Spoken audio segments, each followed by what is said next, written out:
जय जगन्नाथ दर्शक बंधु आज पुणी एक नुआ वीडियो आपको स्वागत करुच्ची।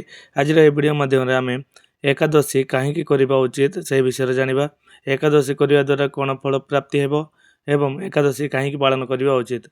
वीडियो स्टार्ट करने पूर्व मो चैनल को जो मैंने नुआ कर सब्सक्राइब कर पाखे बेल बजाय दिंतु। वीडियो भल लगे वीडियो गोटे लाइक कर सांग सेयार करेंगे। चलते वीडियो स्टार्ट करवा। एकादशी व्रत कले दुर्भाग्य दरिद्रता और कष्ट दूर हो सुख संपत्ति मिले। एकादशी व्रत कले मोक्ष प्राप्ति हुए।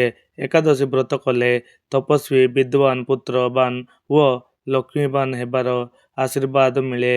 एकादशी व्रत कले संतान सुख मिले। एकादशी व्रत कले धन प्राप्ति हुए। एकादशी व्रत कले आध्यात्मिक उन्नति हुए। एकादशी व्रत कले मन निर्मल हुए व शांति मिले। एकादशी व्रत कले ध्यान व एकाग्रता। एकादशी व्रत कले पापर नाश हुए। एकादशी व्रत करने द्वारा जीवन भक्ति मार्ग रे चलने को साहाय्य मिले।